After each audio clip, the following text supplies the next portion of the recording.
আৰু আপোনালোকে থাম্বনেইলত গম পাইছে চাগে আজিৰ এই ভিডিঅ'টোত আমি আলোচনা কৰিবলৈ আহিছোঁ যে বানপানীৰ পিছত হ'বলগীয়া কিছুমান বেমাৰ আৰু সেই বেমাৰবিলাক নোহোৱাকৈ কেনেকৈ থাকিব আৰু সেই বেমাৰবিলাক কেনেকৈ প্ৰতিৰোধ কৰিব সেই বিষয়ে মই এই ভিডিঅ'টোত প্ৰায় 10টা পইণ্টত আলোচনা কৰিবলৈ আহিছোঁ। সেই ভিডিঅ'টো শেষলৈকে চাব আৰু স্কিপ নকৰাকৈ চাব। এতিয়া বলক ভিডিঅ'টি আৰম্ভ কৰোঁ।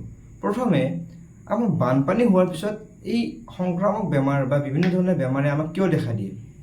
প্ৰথমে যেতিয়া বানপানী হয় আমাৰ যিবিলাক খোৱা পানীৰ উৎস সেই উৎসবিলাক আমাৰ দূষিত হৈ যায়।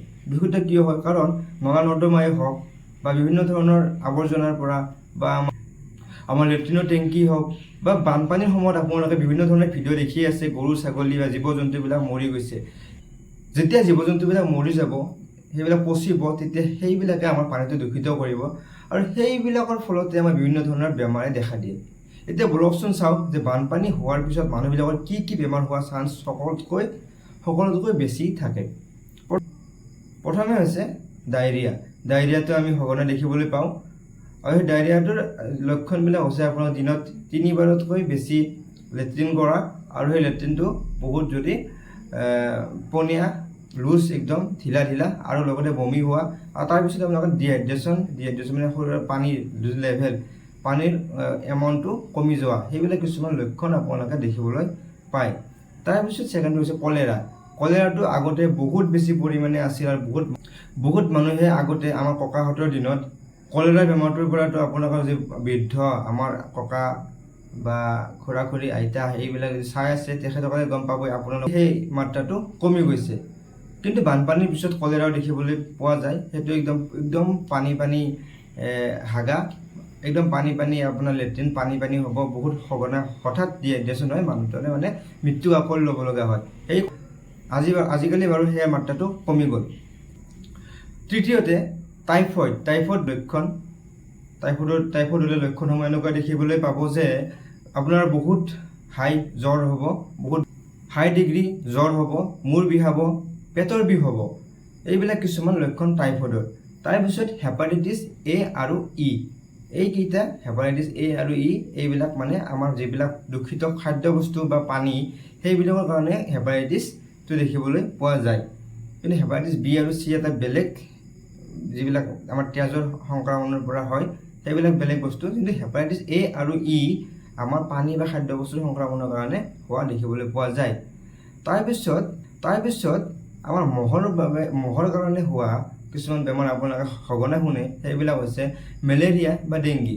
মেলেৰিয়া হ'লে আপোনালোকৰ এৰি জ্বৰ উঠিব, বহুত কঁপি জ্বৰ উঠিব আৰু খাব মন নোযোৱা হ'ব। আৰু ডেংগি হ'লেও আপোনাৰ বা আপুনি অসমীয়াত যদি কওঁ ডেংগু, সেই ডেংগু বেমাৰ হ'লেও আপোনালোকৰ বহুত হাই ফিভাৰ, হাই জ্বৰ হ'ব, বহুত বেছি জ্বৰ উঠিব আৰু লগতে আপোনালোকৰ বহুত বেছি গাৰ বিষ কৰিব আৰু লগতে আপোনালোকৰ হ'ব পাৰে যে কিছুমান ব্লিডিং হ'ব পাৰে, মানে তেজ ওলাব পাৰে, শৰীৰত তেজ ফুটি উঠিব পাৰে বা শৰীৰৰ কিছুমান অংগৰ পৰা তেজ ওলাব পাৰে। এয়া হৈছে কিছুমান ডেংগুৰ লক্ষণ। তাৰপিছত যিহেতু পানীত বহু সময় থকা যায়, তো পানীৰ কাৰণে আপোনাৰ ছালত ইনফেকশ্যন হ'ব পাৰে, ৰেচেছ পৰিব পাৰে, ৰঙা পৰি উঠিব পাৰে, খজুৱতি হ'ব পাৰে। এইবিলাক কিছুমান স্কিনৰ সমস্যা দেখিবলৈ পোৱা যায়।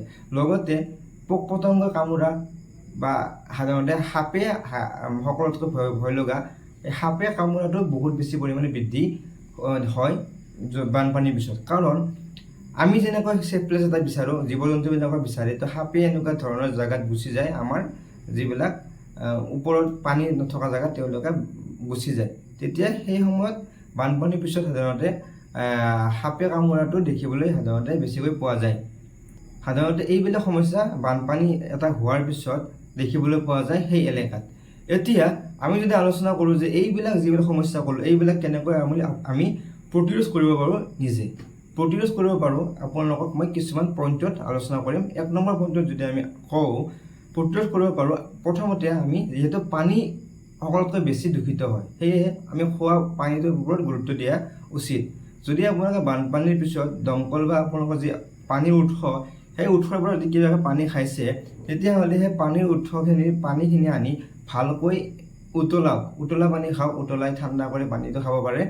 লগতে যদি পাৰে আপোনালোকে পেকেজিং, বটলৰ পানীয়ে হওক বা ড্ৰামৰ পানীয়ে হওক, পেকেজিং ৱাটাৰ ব্যৱহাৰ কৰক যিবিলাক মানে সেই এলেকাৰ পৰা সেই এলেকাত নবনাই বাহিৰৰ এলেকাৰ পৰা বা সেই বানপানী নোহোৱা এলেকাৰ পৰা ট্ৰান্সপৰ্ট কৰি অনা হয়।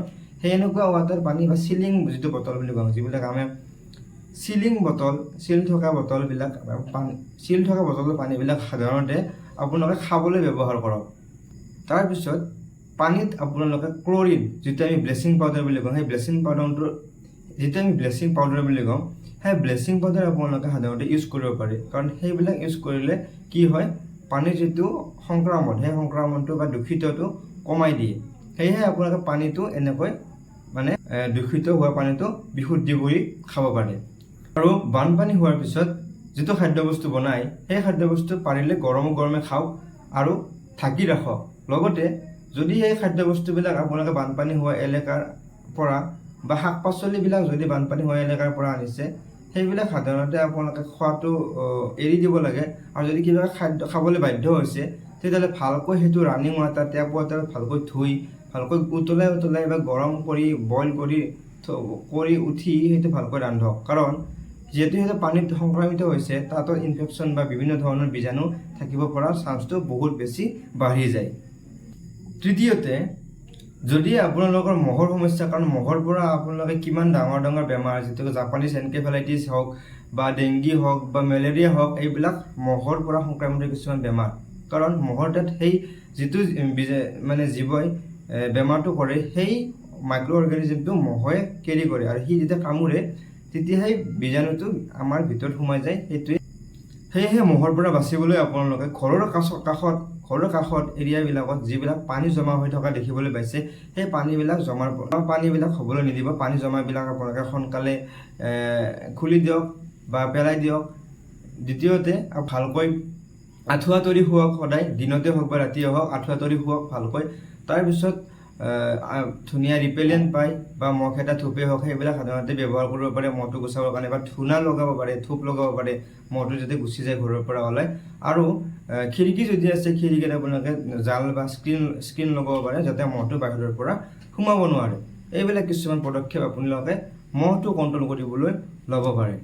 বা মহৰ পৰা বাচিবলৈ আপোনালোকে দিনতে হওক বা ৰাতিয়ে হওক ফুল শ্লিভ, মানে গোটেই গাক আৱৰা লং পেণ্টেই হওক বা চাৰ্টেই হওক, আপোনালোকে সেনেকুৱা বস্তু পিন্ধক।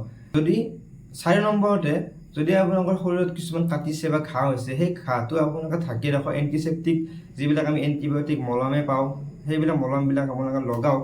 আৰু এণ্টিছেপ্টিক ড্ৰেছিং, ৱাটাৰপ্ৰুফ ড্ৰেছিং পাই কিছুমান, যিটো পানী নালাগে বা সেই ঘাঁখিনিত পানী সোমাব নোৱাৰাকৈ আপোনালোকে কিছুমান ড্ৰেছিং ব্যৱহাৰ কৰিব পাৰে, বা সেনেকুৱা আপোনালোকে ড্ৰেছিং সেই ঘাঁখিনিৰ ওপৰত লগাই থ'ব পাৰে।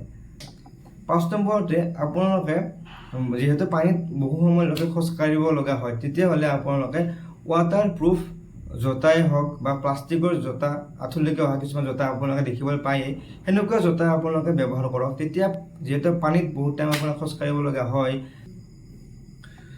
আৰু এতিয়াতো আমি যিটো পৰিস্থিতি দেখিছোঁ, ঘৰবিলাকত পূৰা পলস পৰি গৈছে, পানী জমা হৈ গৈছে, সেই যদি ঘৰ যেতিয়া চাফা কৰিব, সেনেকুৱা জোতা যদি পাৰে পিন্ধি লওক। যদি আপোনালোকে পাৰে, বেছি দাম নহয় চাগে, সেনেকুৱা জোতা, প্লাষ্টিকৰ জোতা আপোনালোকে পিন্ধি কাম কৰক। কাৰণ 6 নম্বৰতে, যিহেতু মই ক'লোৱে সাপে কামোৰা বা পোক পতংগই কামোৰা চান্সটো বাঢ়ি যায়।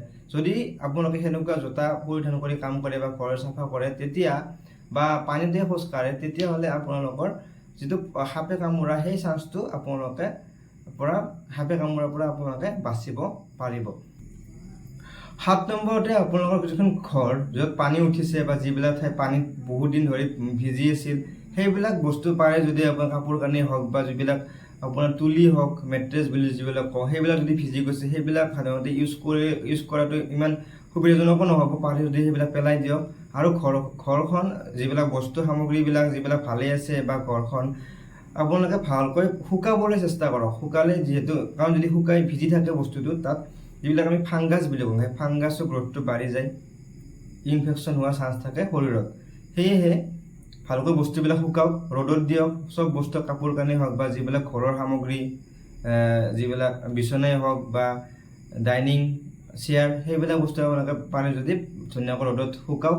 আৰু ঘৰত ধুনীয়াকৈ এয়াৰটো মুভমেণ্ট হ'ব দিয়ক, মানে খিৰিকীবিলাক খোলক, মানে ভেণ্টিলেশ্যনবিলাক খোলক। কাৰণ যিবিলাক বস্তু পানীত ভিজি গৈছে বা যিবিলাক বস্তু পচিবলৈ আৰম্ভ কৰিছে, সেইবিলাকৰ যিটো গেছ, সেই গেছটোৱে আপোনালোকক এফেক্ট কৰিব পাৰে। সেয়েহে সেই গেছটো ভেণ্টিলেশ্যন খুলি দিয়ক, কাৰণ গৰম গেছটো সদায় ওপৰলৈ গতি কৰে। সেয়েহে এইবিলাক যিবিলাক গন্ধ তলৰ পৰা যেতিয়া হাৱাটো সোমাব ওপৰলৈ, বেয়া গেছটো ওলাই গুচি যাব। সেয়েহে ঘৰখন ভালকৈ শুকাওক বস্তুবিলাক আৰু ভেণ্টিলেশ্যনটো ৰাখক। আৰু 8 নম্বৰতে, যিবিলাক আপোনালোকৰ যদি ঘৰত ল'ৰা ছোৱালী আছে বা বহুত সৰু 6 মাহৰ আগৰ শিশু আছে, সেই শিশুটিক ভালকৈ মাকৰ গাখীৰৰ পৰা এৰি নিদিব, ভালকৈ মাকৰ গাখীৰ খুৱাই থাকক 6 মাহলৈকে। আৰু যিবিলাক শিশু আছে বা বৃদ্ধ লোক আছে, তেওঁলোকক বহুত ভালকৈ হাইড্ৰেটেড কৰি ৰাখক, ORS খুৱাওক, পানী খুৱাওক। আৰু যদি কিবা বমি হৈছে বা হাগা হৈছে বা ডায়েৰিয়া হৈছে, তেতিয়াহ'লে সোনকালে হস্পিটেললৈ লৈ যাওক। আৰু যদি শিশুসকল আছে, তেওঁলোকক যদি ভেকচিনেটেড হোৱা নাই, যিবিলাক সময়ে সময়ে ভেকচিন বা বেজী দিব লাগে, সেইবিলাক বেজী আপোনালোকে দি থাকক, কাৰণ সেইবিলাক বেজীয়ে শিশুসকলৰ যিবিলাক বেমাৰ, বিভিন্ন ধৰণৰ বেমাৰ, সেই বেমাৰৰ পৰা তেওঁলোকক প্ৰতিৰোধ কৰিব। আৰু 9 নম্বৰত আমি কিছুমান এনেকুৱা পইণ্ট ক'বলৈ গৈ আছোঁ, যিবিলাক হ'লে আপোনালোকে ততাতৈয়াকৈ হস্পিটেললৈ যোৱা উচিত। সেইটো হৈছে, বানপানীৰ পিছত যদি আপোনালোকৰ কিছুমান এই ৰেড ছিগনেলবিলাক যদি দেখিবলৈ পাইছে, সোনকালে হস্পিটেললৈ লৈ যাওক। এইবিলাক হৈছে, যদি আপোনালোকৰ হঠাৎ বহুত বেছি পৰিমাণে বমি হৈছে, সঘনাই বমি কৰিছে। দ্বিতীয়তে, বহুত বেছি পৰিমাণে হাগিবলৈ গৈ আছে বা বহুত পনীয়া একদম ঢিলা পায়খানা কৰি আছে। 3 নম্বৰ, যদি পায়খানাৰ লগত আপোনালোকৰ ৰক্ত বা তেজ গৈছে। 4 নম্বৰতে, আপোনালোকৰ যদি হঠাৎ জণ্ডিছ, চকু হালধীয়া পৰিছে, পেচাব হালধীয়া যদি এনেকুৱা হৈছে, তেতিয়াহ'লে আপোনালোকে ডক্টৰৰ ওচৰলৈ যাওক। 5 নম্বৰতে, যদি আপোনালোকৰ জিভা শুকাই গৈছে, চকুবিলাক ভিতৰত সোমাই গৈছে, জিভা শুকাই গৈছে, পেচাব কমি গৈছে, তেতিয়াহ'লে বা 6 নম্বৰতে, যদি আপোনাক কিছুমান বিষাক্ত সাপে বা পোক পতংগই কামুৰিছে, বিষাক্ত সাপ বুলি নকওঁ, যিকোনো সাপে যদি আপোনাক কামুৰিছে, ততাতৈয়াকৈ বেজ বা অজাৰ ওচৰলৈ নগৈ, যিমান গাঁৱৰ মানুহে নহওক, আপোনালোকে সোনকালে হস্পিটেললৈ লৈ আহক, কাৰণ সাপ কিমান বিষাক্ত কোনো নাজানে। তাত যদি আমি এণ্টিভেনম সোনকালে আপোনালোকে পাই যায়, বিষাক্ত সাপেই নহওক কিয় আপোনালোকৰ জীৱনটো ৰক্ষা কৰিব। সেয়েহে এইবিলাক কিছুমান ৰেড ছিগনেল বা ডেঞ্জাৰ চাইন, আপোনালোকে সেইবিলাক অৱহেলা নকৰিব। যদি বানপানী পীড়িত হয় আপোনালোকে, বা বানপানীৰ পিছত যদি আপোনালোকে বেমাৰবিলাকত ভুগিছে, এইবিলাক ৰেড ছিগনেলত ভুগিছে, সোনকালে আপোনালোকে ডক্টৰৰ ওচৰলৈ যোৱাটো উচিত। আৰু শেষত, স্বাস্থ্য বিভাগে আপোনালোকক যিবিলাক সেৱা আগবঢ়াব বা যিবিলাক নিৰ্দেশ উপদেশ দিব, সেইবিলাক ভালকৈ মানি চলক। তেতিয়াহ'লে আপোনালোকে যি বেমাৰ, সেই বেমাৰবিলাকৰ পৰা মুক্ত হৈ থাকিব। আৰু খাওক আৰু নিজকে সুস্থ ৰাখক, আৰু যিমান পাৰি সিমান ভাল খাদ্য খাওক, আৰু নিজৰ যতন লওক, আৰু বেমাৰৰ পৰা মুক্ত থাকক।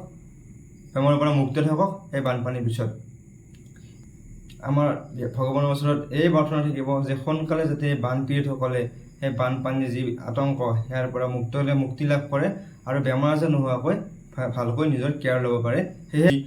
সেয়েহে আপোনালোকৰ ওচৰত ধুনীয়াকৈ ভিডিঅ'টি লৈ আহিলোঁ, যাতে আপোনালোকে যদি কেতিয়াবা ভিডিঅ'টো চাবলৈ সময় পায় বা যদি সময় সুবিধা মিলে, যদি আপোনালোকে মোৰ ভিডিঅ'টি আপোনালোকৰ ওচৰলৈ যাই পায় বাই চান্স, তেতিয়াহ'লে আপোনালোকে এই ভিডিঅ'টিৰ জৰিয়তে যাতে অলপ নিজকে প্ৰতিৰোধ কৰিব পাৰে বিভিন্ন ধৰণৰ বানপানীৰ পিছত হ'বলগীয়া বেমাৰৰ পৰা। সহজ ভাষাত আমি আলোচনা কৰিলোঁ, আপোনালোকৰ ওচৰত মই আলোচনা কৰিবলৈ আহিলোঁ বানপানীৰ পিছত হোৱা কিছুমান বেমাৰ আৰু ইয়াক প্ৰতিৰোধ কেনেকৈ কৰিব। আজিলৈ ভিডিঅ'টি ইয়াতে সমাপ্ত কৰিছোঁ। যদি ভাল পালে প্লিজ চেনেলটো ছাবস্ক্ৰাইব কৰিব নাপাহৰিব, আৰু লাইক, শ্বেয়াৰ আৰু কমেণ্ট কৰি জনাব। আৰু যদি কিছুমান বেমাৰৰ বিষয়ে জানিবলৈ মন থাকে, প্লিজ কমেণ্ট কৰি নিশ্চয়কৈ জনাব, আৰু আপোনালোকৰ ৰিলেটিভ বা ফ্ৰেণ্ড সকলোকে ভিডিঅ'টি শ্বেয়াৰ কৰি দিব বুলি আশা ৰাখিলোঁ। আজিলৈ ধন্যবাদ। জয় অসম, বাই বাই।